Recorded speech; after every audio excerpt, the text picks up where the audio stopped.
Well, Dana, as you can imagine, we're all trying to make sense of what happened after the fight. Right now, just in your words, can you tell us what you saw, what did happen, what unfolded after everything? Yeah, so I saw one of Conor's guys yelling at Khabib, and Khabib ran and jumped over the octagon, and went after him. Then eventually, two of Khabib's guys got into the octagon, and one guy hit Conor with some shots and from behind, and then that's it. That's what I've seen. I haven't looked. The Nevada State Athletic Commission pulled the footage from us, and there's an investigation going on. They are withholding Khabib's purse. They are not withholding Conor McGregor's. They looked at the footage and felt that there was no need to withhold his purse, so they gave him his, and they're keeping Khabib's. With that in mind, I mean, we didn't see the belt put on Khabib tonight. Is he still currently right now the champion, or is that something you're reviewing as well? Yeah, no, listen, being in there in the middle of this thing when it was going on, I felt that I have to start worrying about the fans and people that are inside the arena, media, the guys that are, that are there watching the fight. And I felt that if we put the belt on him in the middle of the octagon, it was going to rain. And I thought that people would throw whatever they had into the octagon, and I thought it would be a dangerous situation, so I didn't do it. I said, we're going to be lucky just getting him out of here without him getting pelted. So that's what we try to do. You mentioned the Athletic Commission, but we saw Las Vegas Metro involved as well. I'm sure it's still kind of unfolding right now, but are you aware of any legal implications, any charges that are being filed against Khabib, his teammates? The way that works is Conor was one of the guys who was attacked and things like that. Conor refused to press charges. So the guys that they did have, they've released. There were 3 guys from Khabib's team arrested. I think they were from Khabib's team, I don't know, that were arrested, and they were released because Conor didn't want to press charges. How about for you internally? I mean, it looked like 2 of the guys that got in there, we believe were on the roster. I mean, Islam Makhachev and Zubair Tukhugov. Would you take sanctions against him or Khabib? Of course. The guys who jumped in will never fight here. They'll never fight here. Listen, I've been working hard for 18 years to build this sport, and many of you, I know there's a lot of media here tonight, and some of you, this is your first event. I can promise you this is not what a mixed martial arts event is normally like. It was too eerie. I kept saying, this is too crazy, man. Everybody made weight. Everything's so smooth. Everything's this and that. We took all the right precautions. Those of you that have been to many events too, you've never seen this many Metro police officers in the building, and security was unbelievable. We had meetings. I think the last meeting we had with both teams was during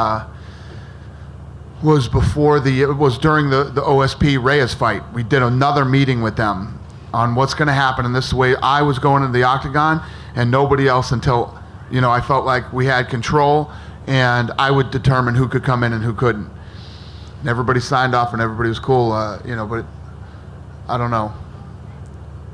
Nobody saw Khabib diving over he scaled that thing like he was a parkour guy. It happened so fast, the police did what they could do, and the security.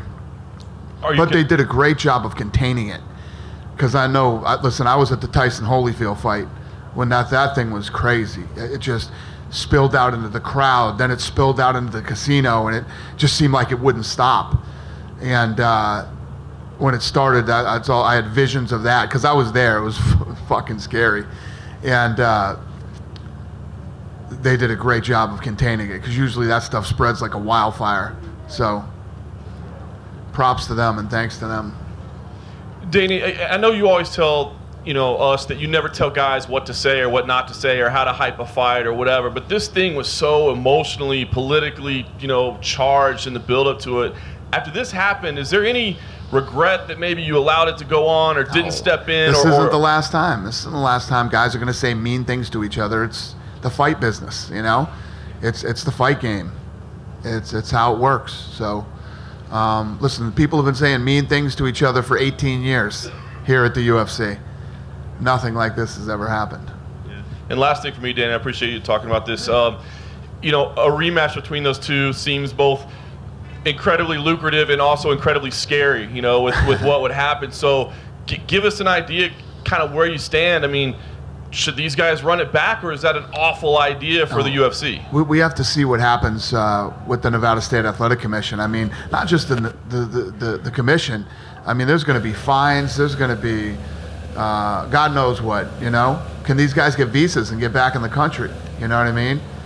And I mean Khabib. We'll see how this thing plays out. And, you know, like I was saying, been doing this for 18 years, and the biggest night ever, and I couldn't be more disappointed. You know me, I'm usually mad at everything, you know, but I'm not even mad. I'm just really disappointed. Dana, you said that the bus incident was disgusting. The press conference was the darkest press conference ever. Today you're disappointed. Do you regret using the bus footage, which kind of incensed Conor? I mean, looking back to kind of how it ended up right now, would you do the same again? I would. Okay. It's part of the story. Yeah. Where's Khabib? Where's Khabib right now? He's here. Is Khabib? Are we going to be able to talk to him, or do you know? I think so. Is he? Yeah, he'll be here. Okay. Did you get a chance to talk to Conor after the whole incident, and kind of what's his mind frame after the fight, and also he didn't afterwards? care. He didn't care about the fight. Meaning the fight after. He was more concerned about the fight. The fight. What did he say? What did he say? He about said, the "Listen, fight? man, I'm upset. I don't give a shit about any of that stuff. You know, we don't like each other. Whatever. It happened." He didn't even press charges. You know, he doesn't like Khabib and the whole deal, but he didn't even press charges against him and his team. He doesn't care about that. He cares that he lost the fight. Have you talked to Khabib? Right? I have not. Okay. Thank you. What did he say to you in the octagon? Who? Habib, I saw you talking to him in the octagon. Yeah.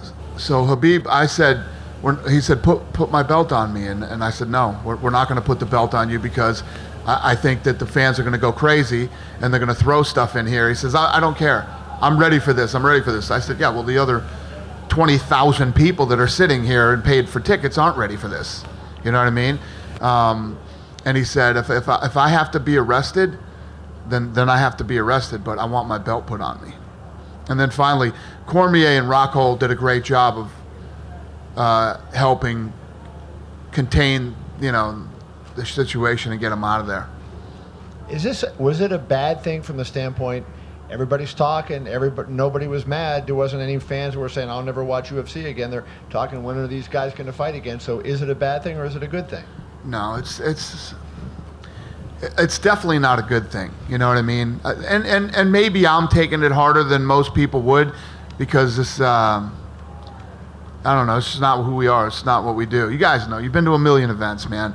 It's not what we're about. This isn't what we do. This isn't how we act. And, it's unfortunate that the night that the most people are watching, this shit show goes on that happened. Do you feel, Dana, if you had taken action after the bus incident, like the legal process took place, but you were adamant you weren't going to do anything, had you suspended Conor for X period of time, that you don't think that would have had any deterrent impact? Had nothing to do with that. He wasn't coming back and saying he wants to jump over the fence because we didn't suspend Conor.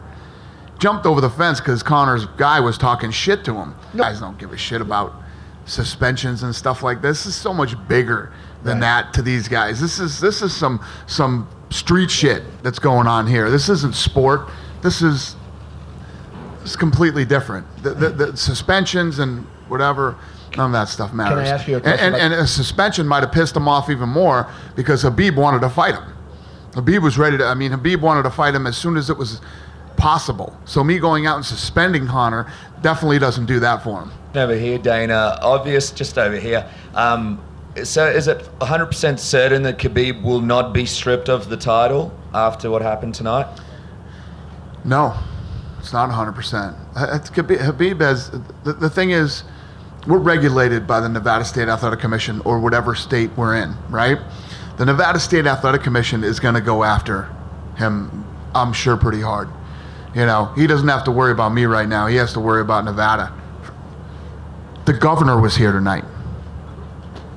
The governor went running out of the building. That's not good. Governor running out of a building isn't good. he's in trouble.